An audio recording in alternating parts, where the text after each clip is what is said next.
From the Ministry of Rummy, the following updates. Regarding the traffic lights at Prince Bernard Bridge, work will commence next week with anticipation of completion by the end of the same week. Included in the installing of new wiring is also the Service Level Agreement, SLA, which has been pending with the Ministry of Rummy for the past 4 years. This SLA allows for the regular maintenance of the control board, which has unfortunately not been kept up to date with the right technology, and as such will be part of the plans going forward in terms of regular maintenance. Speaking of regular maintenance, one of the things that we have also noticed in the ministry is the lack of regular maintenance that has happened. We noticed it particularly with the sinkhole that we have, was recently in the press that it will actually be condemned, as mentioned. But we actually have to look at it from the point of view of how can we ensure and safeguard road safety. And one of the key things to that is the establishment of the road fund. So in the last 2 weeks, my ministry has been busy actually making the road fund initiatives, in the beginning of discussions around the road fund. It has been pending for quite a number of years and it has not been addressed.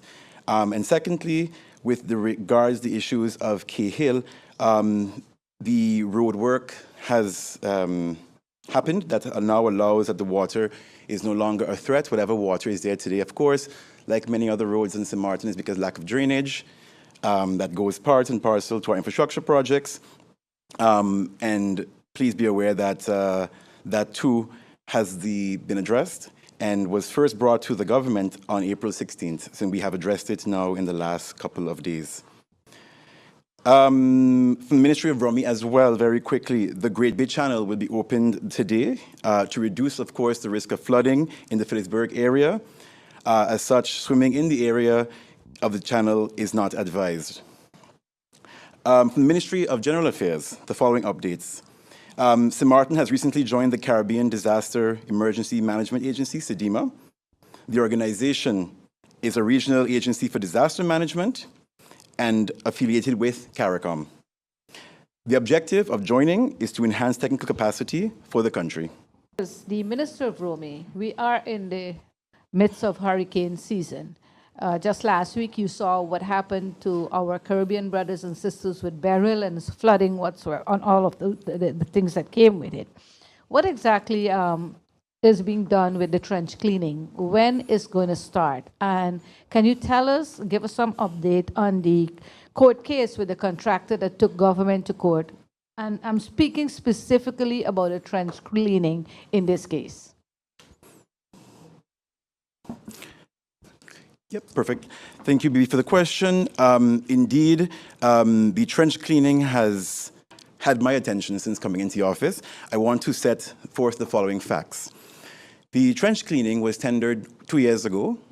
Upon awarding of the contract, for some reason, we are actually investigating exactly why it wasn't awarded. It just sat there for the past 2 years, 2.5 years actually. And as such, what government has been doing, and by government I mean Ministry of Rummy, we have actually been doing ad hoc trench work. What this means is that basically whenever a request is made for a trenching, government, Ministry of Rummy puts out a request, sends one of the contractors to clean the trenches, and that's what's been happening now for the past 2.5 years. What this means in terms of our budget is that the government is actually spending far more money on trench cleaning than they would if they actually had awarded the contract, as was won, from what we're seeing quite fairly, by the respective company. Regarding the court case, we are dealing with it. We are going to actually call in the different stakeholders to discuss how to move forward, because from what we are seeing, not only is it actually causing a lot of sort of ad hoc actions around cleaning, it also costs the country a lot more money. I would like to remind everyone that while it may seem as if the trench cleaning hasn't commenced, trench cleaning has, of course, been happening. Just last week, I did a tour of a few of the more major trenches. We went through Point Blanche, for example, which has a major trench. That has since been cleaned. The cleaning of the areas around Dutch Quarter have already happened. In some areas, I'd like to point out that while you may see grass in some areas is that to avoid the potential of erosion, the ministry actually does keep some grass in some areas. There's also that some areas also have not had trench maintenance for years. One of them in particular is the trench at Corralita Road, which has now the added challenge of it collapsing into the walls of the trench actually collapsing into the trench itself. So to remove the actual trees would be more detrimental. So we're actually looking now to see how we can continue the original concrete surfacing of the trench that started near the baseball field throughout the length of the entire trench. But in the meantime, it's important to note that we are taking preventative measures. If you go to that trench right now, there's almond trees growing in the trench. If you know, an almond tree takes quite some time to grow. So it's testament to the fact that nothing really has been done sustainably with regards to trenching. But it has my attention, and rest assured that trenching is ongoing. It's ad hoc. It may seem as if it's slow, but again, some areas do need to maintain a certain level of vegetation to avoid erosion and also to avoid to slow down the water as well, as it may just go much faster through some more built-up areas.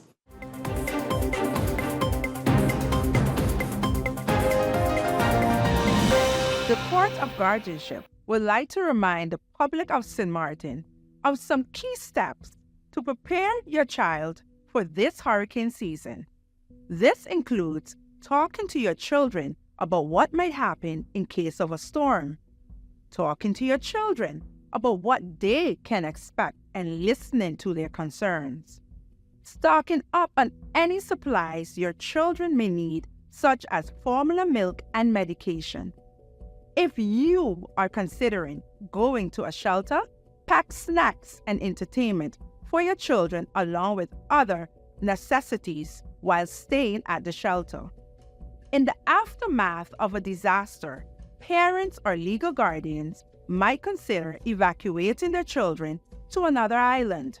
However, the option of evacuating your children should only be considered as a last resort. Being evacuated to another country will affect children's access to regular schooling and friends.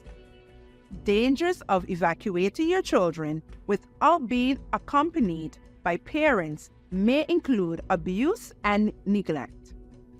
Before you choose to evacuate your children unaccompanied by a parent or legal guardian, consider the following carefully. Ensure that the family or friends your children will stay with are people that you know and trust. Talk to your child or children about the possibility of evacuation. Listen to their concerns and answer their questions. You must also inform authorities and prepare several documents to evacuate your child or children unaccompanied, legally and safely. The Court of Guardianship should always be informed.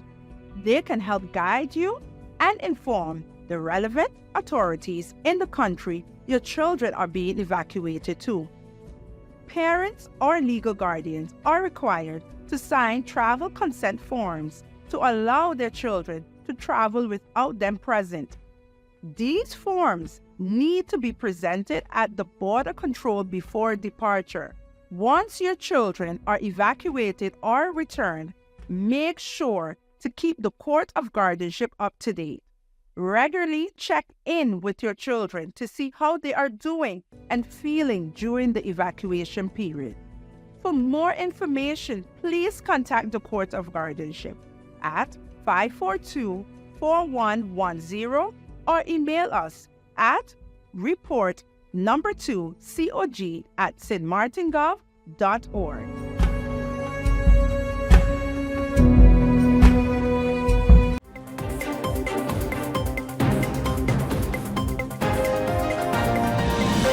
About important developments. Today, I would like to address you on a few topics, specifically tax reform, and People Scott touched on it briefly, and also tax restitution, and importantly, the Enya Sara. With regard to tax reform, as you know, we continue to work towards a prosperous future for St. Martin. It is essential to address the financial strategies that will help us achieve sustainable growth and economic development.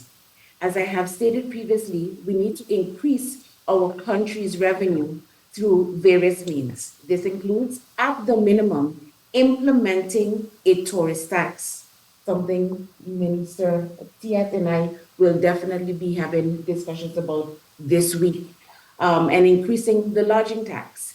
We cannot continue to sustain St. Martin solely on the contributions of its residents. Our people deserve relief and an increase in their purchasing power. There must be a balance between decreasing certain taxes and increasing others that do not directly impact the residents of St. Martin.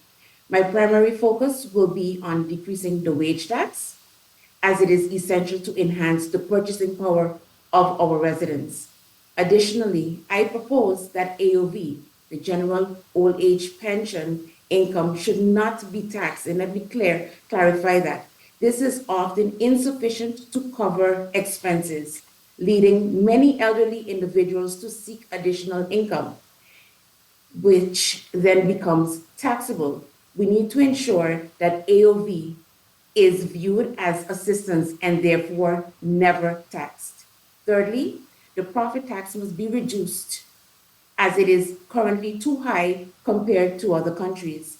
These changes can be implemented effectively if we also increase and enforce taxes to be paid by tourists and ensure the collection of taxes that are currently unpaid or uncollected. By taking these steps, we can create a fairer tax system that supports both our residents and the economic growth of our nation. With regards to tax restitution, I would like to take this opportunity to provide you with important insights briefly into the tax restitution and refund process, as I strongly believe in being transparent and providing clarity to the St. Martin citizens. Hence, I would like to provide clarity on this matter as it is crucial for our awareness and participation. Tax compliance is undoubtedly important, but equally significant is timely tax restitution. Once you receive your tax assessment and are eligible for a refund, it is essential that you take action. You can visit the tax office to fill out your form, or you can send an email to taxinfo.com with the required form to ensure your details are added to the monthly refund list. I would like to state for that record,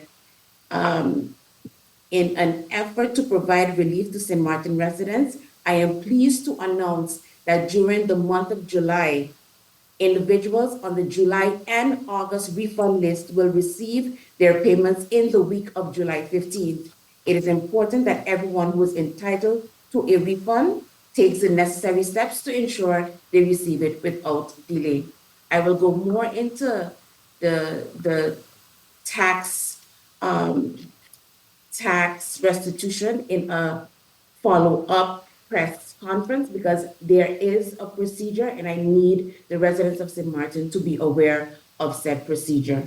And lastly, on the topic of ENIA, I would like to provide an update on the ENIA matter and clarify certain points. My leader, MP Westcott, already mentioned, but I need to go into detail about it. Clarifying certain points ahead of the subsequent meeting scheduled for July 18th, 2024. Firstly, I would like to make it clear that I have never been in a position to negotiate any new deal regarding this issue. The agreement in question was signed by the previous Minister of Finance, Mr. Ardwell Arian, and former Prime Minister, Ms. Sylvia Jacobs. This agreement signed by them is legally binding, and they have committed both themselves and the government to the implementation of the current solution. It is interesting to note that the former minister is now asking if I have a better solution. However, I was never given the opportunity to seek an alternative. My role has been limited to understanding the solution that was signed by them. Based on my assessment currently, I do not believe this is the best solution for St. Martin. The decision now rests with Parliament. It is up to the members to determine whether they wish to continue with the agreement as signed. Without Parliament's approval, the agreement will not be binding.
Are you SXV insured?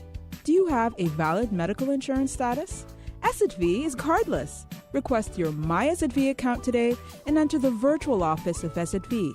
Go to sxv.sx and sign up now. SXV, yeah. Your social and health insurances.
With regards to the maximum price list, unlike recent years, this pricing will be in effect for the entire hurricane season rather than only when a storm is approaching or during the state of emergency. This will alleviate price gouging across the board. So the hurricane maximum price list will come into effect in the coming days and providing all stakeholders with the opportunity to make the necessary adjustments. It will remain in effect until November 30th, 2024, till the end of the hurricane season. The updated pricing for the 72 items in the basket of goods will also go into effect shortly. This regulates the maximum permitted prices of 72 items, including those in the basket of goods and disaster-related items such as water, batteries, building materials, first aid supplies. I want to assure the public that the Inspectorate of TIAT will be actively checking prices against published hurricane maximum price list and the updated price list for the basket of goods starting next week. More details on how the public can access said lists and report violations will be posted through our media channels in the coming days. As you know, I recently went on a fact-finding mission to St. Kitts and Nevis with a delegation to explore all aspects of agriculture. We gathered a wealth of valuable information. Given the abundance of insights we've gained, I've invited the press and the public to join us tomorrow at 11 a.m. for a debriefing. Myself, along with farmers Mr. Denisio Wyatt and Mr. Erion Neumann, as well as our Senior Policy Advisor from ETT, Mr. Shervin Frederick, will share our experiences and discuss how we can enhance agriculture here in St. Martin based on what we've learned. And lastly, I'd like to end by acknowledging the hard work and dedication of the GB staff. I haven't done that throughout my last couple of weeks, but I want to let them know that these are undoubtedly challenging times, and your commitment under such stressful circumstances is truly, truly commendable. The community's eyes are on you, and I want to express my deepest gratitude for your continued efforts, especially during this man-made disaster. Please don't be discouraged. Brighter days are ahead for you too, St. Martin.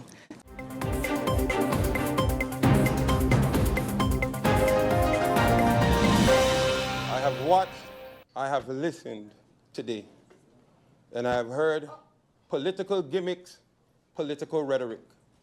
I come to you today, no pen, no pad, no computer, but a heart and a mouth. Because I will speak from my heart. I never expected us to be here 5 months after election. However, as the slogan says, you have one more chance to get it right. One more chance to save our people. Let us understand that the people are our most precious gem. You had your chance. When we governed, we gave you 4 years. But we are back here in 5 months. I will say this, I will use this opportunity not to look at the others, but to speak about the United People's Party and the new way up. What we stand for, economic growth, social increments. We are the only party speaking about a livable wage for our people.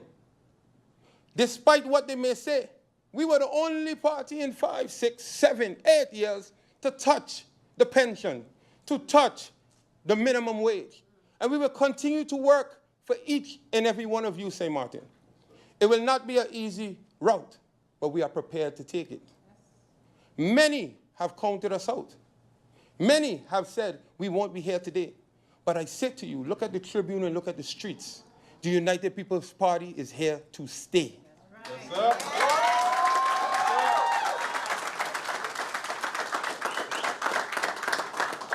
I refuse to be anyone's puppet and sit and let them blame the millennials for the destruction of this country, when the millennials, like myself, has been beneficial to this country.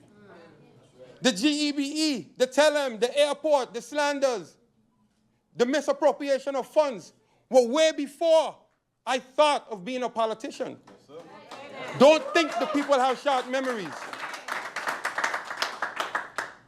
People of St. Martin, I know you are discouraged. But when I go and I sit and I speak with you and I show you the accomplishments of not only myself, but my party members, what we have accomplished in Parliament, having someone that has the most amendments, the most legislations, having someone...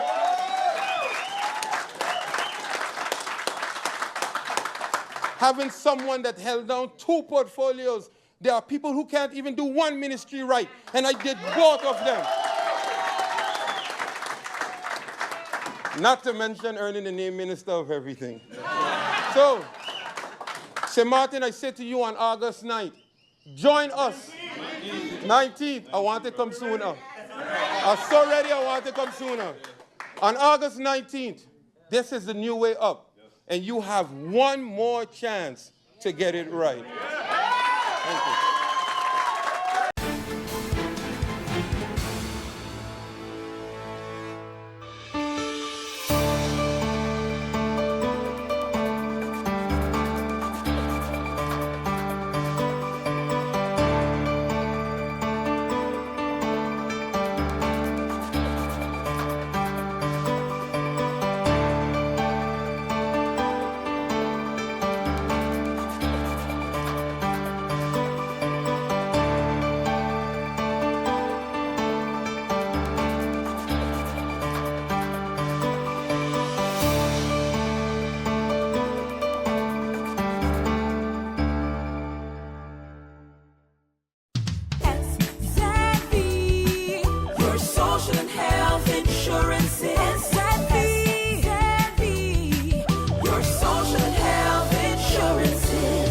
Are you SXM insured?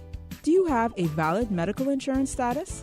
SXV is cardless. Request your My SXV account today and enter the virtual office of SXV. Go to sxv.sx and sign up now. SXV, yeah. Your social health insurances.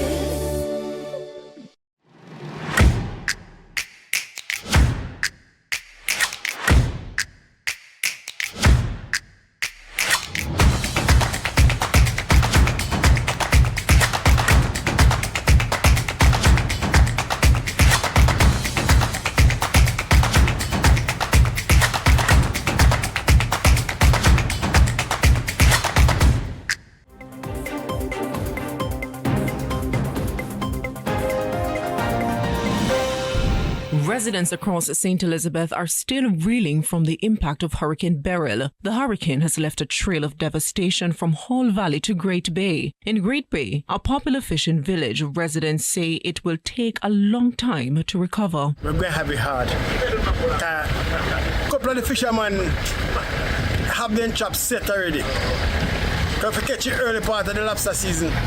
So them they mash up, house mash up, shop mash up, business place mash up, everything. It's going hard, man, hard.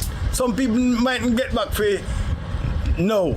Get back on their foot for no. It's going to take a long, long time for certain people get back. Meanwhile, some residents believe the authorities aren't doing enough to help them. One man I try the community, go to the road and things, in David. And one man I say I try the community, I say another man come out and none. I don't know couldn't get out of the community from where I'm there. I don't say I light and power man, I don't say none. I said the one Andrew always come and say to come and turn back, you don't even go to the beach. I don't know kind of Prime Minister. But while the complaints are many, the residents have started picking up the pieces. I lost everything. TV, the sound, everything, the laptop, everything. So how will you be getting back yourself together? Well, I'm trying to get some board and some lard to set up it back and go back. Yeah. Nakinski Robinson, TVJ News.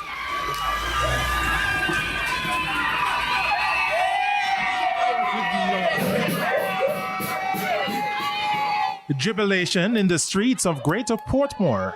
This after electricity was returned after 6 days. The people hugged each other and even JPS crews as their torment without light was finally over.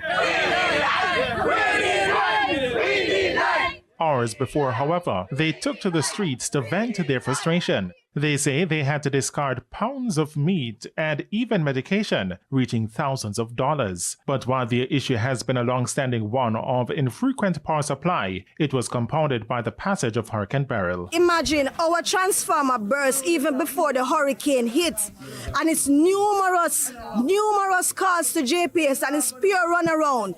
You understand? It's 6 days going into 7 days. I have a 90-year-old grandmother. My neighbor is 90-year-old, and this is foolishness. The place is hot. The mosquito, them are near we up. We have newborn babies in our scheme, and it cannot carry on like this. The high drops where if you keep in a fridge, it have to throw away. That thing there is always been flicking off. Look, a breeze blow, and it just flick down so. And I just that them for half just come push it up. And them they recognize me. All the surroundings get lighter. We don't get the light. No, man, that is unfair, man. They say it has been unbearable. There are people out here who want to go work and can't get for go work because they can't perceive work from home people. We can't work from home. We're there, we can't even sleep in our bed because the whole thing we are here a mosquito and dog are back out the road. Believe me, I'm be a gunshot in the darkness. Believe me, this need to change up. Despite the losses, they're willing to move on now that the power is back. Scenes like these have all become familiar following the passage of Hurricane Beryl, especially in parishes like St. Elizabeth, Manchester and Clarendon. The National Works Agency says it received 476 reports of roads being blocked. Happily, we have been able to clear some 95% of those roads to either single lane or they have been fully reopened. We have a few that remain impassable, and we are working to have those treated with as quickly as is humanly possible. Communications Manager Stephen Shaw says some roads, however, remain impassable in Hanover, Clarendon and St. Andrew. The NWA says it's mindful of the impact Hurricane Beryl had on structures. As such, following the cleaning and clearing exercises, an assessment will be carried out. We'll be inspecting our bridges to ensure that there isn't anything that is not visible to persons just passing by. The abutments, we have to make sure that they are assured. The piers, we have to check on them as well to see whether or not there was any damage, and where we determine that something might have happened, we'll certainly treat with those situations and treat with them as a matter of urgency. Meanwhile, sections of the island remain without power at this time, and so there are concerns about intersections with stoplights. The Jamaica Public Service is working to restore power, but until then, we have to use the road code as your guide. So your intersection, the first to reach, should be the first to go through, second, third, fourth, and so on. And you use all your senses. You look and you listen before you move. Kelisha Williams, TVJ News.